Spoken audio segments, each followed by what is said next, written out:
올해 우리 경제는 반도체 슈퍼사이클에 힘입어 더 많이 성장할 거라고 내다봤습니다. 기존보다 0.2%포인트 높은 2%, 낙관적인 전망치를 제시했습니다.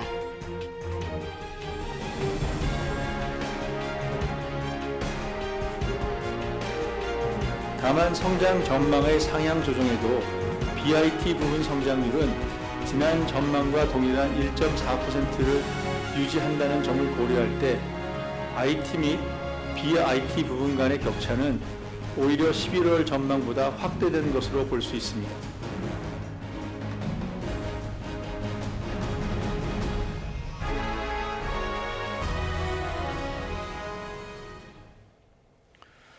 네, 한국은행이 기준금리를 동결하면서 올해 우리 경제의 성장률 전망치를 2%로 높여 잡았습니다. 겉보기엔 좋아 보이지만 반도체로만 쏠려 있다는 점은 한계로 지적됩니다.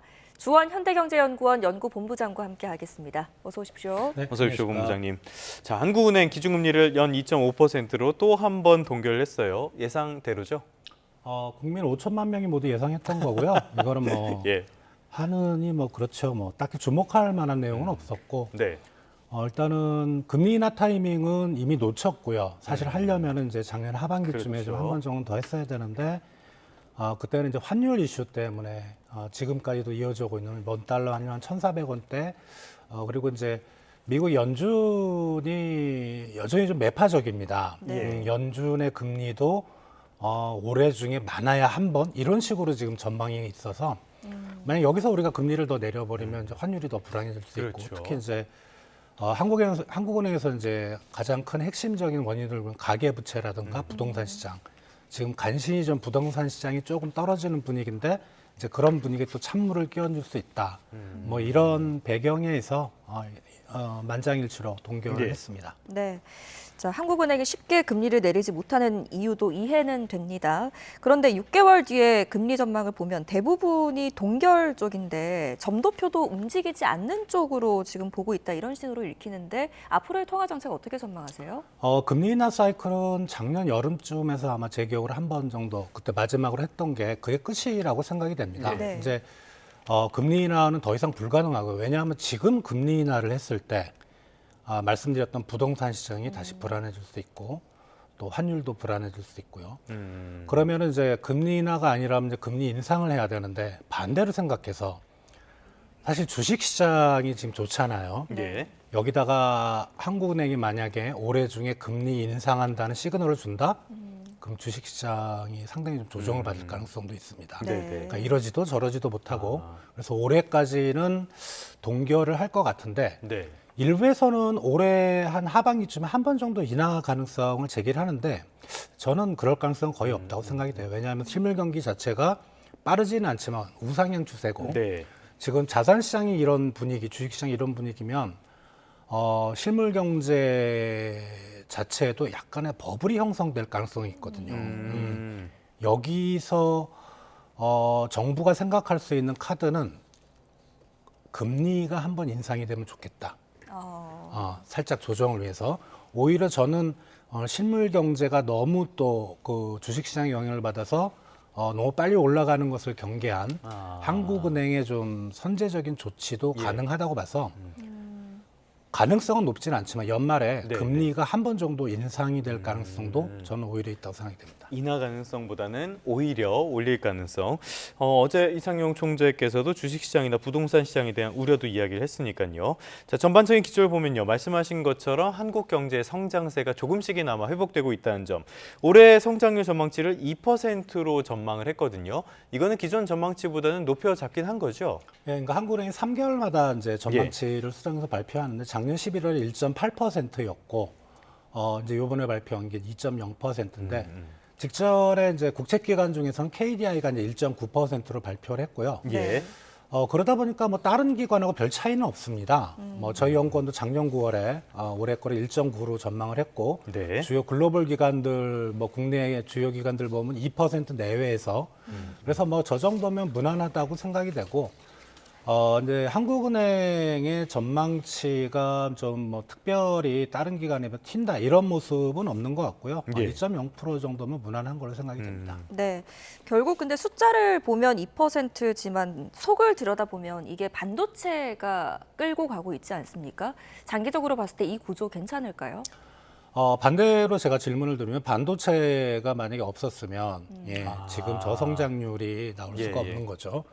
그나마 이제 다른 부분은 사실 그렇게 좋은 부분이 없어요. 우리나라 경제를 보면. 네. 그러니까 반도체라도 호황이 돼서 저렇게 경제 성장률을 끌고 가는 게 그나마 이제 낫다고 생각이 되고, 다만 이제 반도체 어떤 경기 전망에 대해서는 상당히 좀 불확실한 측면이 있습니다. 저건 일개 산업의 사이클이잖아요. 예. 어떤 산업이든지 산업 경기가 계속 주구장창 올라갈 수만은 없는 거기 때문에 그래서 파동을 그리는데, 그 파동이 과연 지금 계속 올라가는 추세가 언제쯤 꺾일지, 네. 이제 그렇다면 그게 올해는 아닐 거라고 이제 많은 기관들이 예측하고 한국은행도 예측하기 때문에 성장률을 높여 잡은 거라고 생각이 됩니다. 알겠습니다. 말씀하신 것처럼 지금 우리 경제 사실 증시도 반도체 중심으로 지금 가고 있으니까요. 반도체 좋은 건 알겠는데 조금 전에 제가 그래픽으로도 보여드렸는데요. 건설 경기의 더딘 회복이 한 0.2% 정도 성장률을 깎아먹었다 이렇게 설명을 하고 있거든요. 건설 경기에 우리가 이렇게까지 주목하는 배경은 뭡니까?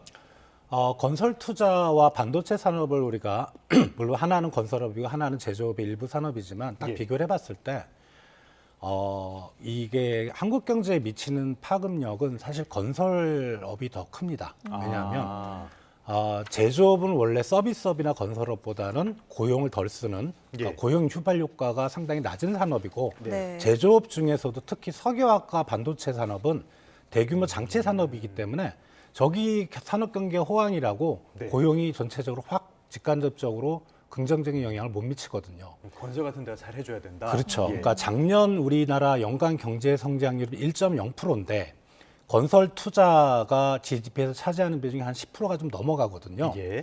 건설 투자가 작년에 마이너스 9.9%였습니다. 요걸 계산하면 예. 작년에 건설 투자가 만약에 마이너스 9.9%가 아니고, 그리고 뭐 플러스 뭐 10% 이렇게 크게 호황이 아니고 그냥 단순히 0% 예. 제자리 변화만 걸음만 없었어도. 했었어도 예. 작년 연간 한국 경제 성장률은 2.0%가 됩니다. 1.0이 아니고. 그만큼 건설 투자가 한국 경제에 미치는 파급 영향이 큰데, 예.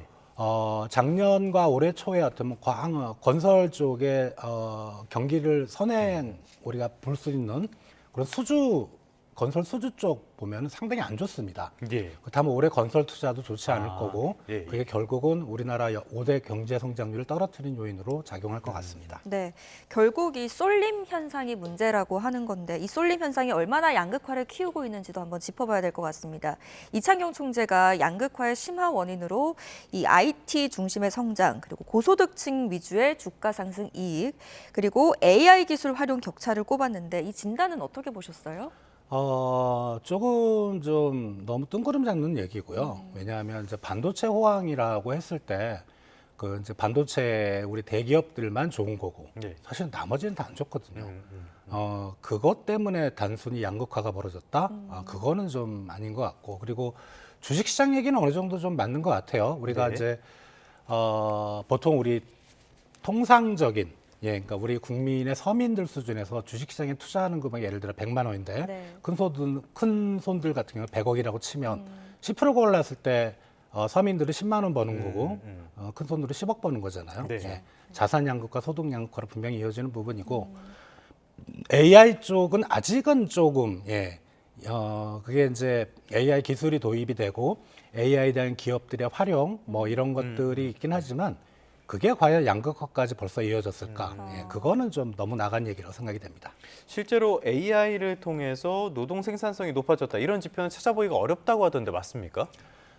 일부 지금 AI로 생산성이라는 건 이제 돈을 얼마나 버느냐잖아요. 그러니까 우리나라 기업은 뭐 찾아보기가 좀 어렵고 글로벌 기업들도 사실 손꼽을 정도거든요. 예. 그래서 노동 생산성에 영향을 미치려면, 그리고 과거 이제 3차 산업혁명 IT 1990년대, 2000년대 초반에 생산성 논쟁도 있었다시피 어떤 기술인지 도입하고 투자가 되고 그게 성과, 즉 노동 생산성으로 이어지기 위해서는 좀 상당한 기간이 필요합니다.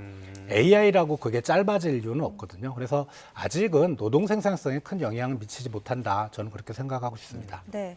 자, 결국 금리는 부동산 시장에도 영향을 미치는데요. 부동산 시장 한번 살펴보겠습니다. 지금 서울의 최상급지로 불리는 강남 3구, 용산구의 아파트 가격이 하락세로 돌아섰다는 소식이 전해지는데 이 지역의 이 오름세가 꺾였다는 건 약 2년 만의 일 아닙니까? 예, 그렇죠. 뭐 계속 우리 나와서 말씀드렸다시피 예. 주간 이제 부동산 통계가 나오는데 계속 올랐거든요. 네. 근데 이번에 마이너스로 처음으로 돌아섰는데요. 근데 이제 보통 우리 그동안에 올랐을 때는 0. 뭐 예를 들어 뭐 1호 첫 번째 자리까지 플러스가 나왔는데 이번에 서초구만 보면 마이너스 0.02거든요. 네. 소수점 둘째 자리. 그러니까 네. 마이너스 0.0이면 사실 떨어진 건 아니고. 예. 그러니까 지금 서울의 저기 이제 상급지들은 납작 엎드려서 네. 정부를 바라보고 있는 것 같아요. 그러니까 저게 떨어진 이유가 이제 급매물들이 나왔다고는 하는데 사실 우리가 상식적으로 급매물이 많이 나오긴 어렵거든요. 그렇죠. 예. 과거 문재인 정부 때도 이제 규제 정책을 강한 규제 드라이브가 들어가면 급매물들이 나오긴 하지만 일부 급매물이 나오고 나서 그게 이제 올해 5월에 이제 그 유예 조치가 유예 조치가 이제 끝나는데 그 시점을 좀 더 지나서 몇 달까지의 어떤 서울 상급지의 부동산 시장의 어떤 수급 상황을 좀 지켜보면서 우리가 판단을 해봐야 될 것 같습니다. 알겠습니다. 지금 급매물이 나온다라는 얘기가 있고요. 나오지만은 그렇게 큰 영향을 주지 않는다는 이야기도 있고 여러 가지 신호들이 혼재돼서 나와서 더더욱 헷갈리는 것 같은데요. 그러다 보니까 하반기 부동산 시장을 걱정하는 목소리도 계속 나오고요. 지금 시장 상황 어떻게 점검을 하고 전망은 어떻게 봐야 됩니까? 지금 사실 우리 과거의 역대 정부들도 예. 봐도 그렇고 주택 가격보다는 사실 전월세 가격을 좀 주목을 해야 되는데 이게 이제 급매물이 나오지만 결국 그 기존에 거둬들였던 시장에 나왔던 매물들이 들어가는 모습도 꽤 있거든요. 네. 예. 그게 결국은 전월세 가격을 올릴 거고 더 중요한 거는 우리 서민들이 서울 상급지의 아파트를 갖고 있지는 않잖아요. 예. 네. 그리고 서울에 직장이 있는 분들 그리고 서울에 가능하면 거주지를 만들고 싶어 하시는 분들은 주로 전월세란 말이죠. 네. 주택 가격도 중요하지만 이게 전월세 가격에 대해서 정부가 좀 더 신경을 쓰고 이게 어떻게 보면은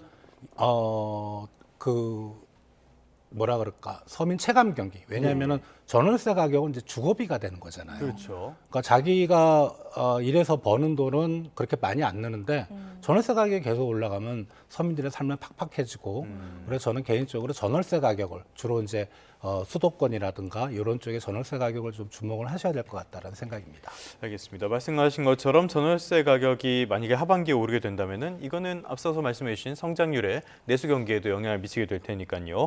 정밀한 관리가 필요하겠습니다. 지금까지 주원 현대경제연구원 연구본부장과 함께했습니다. 오늘 말씀 고맙습니다.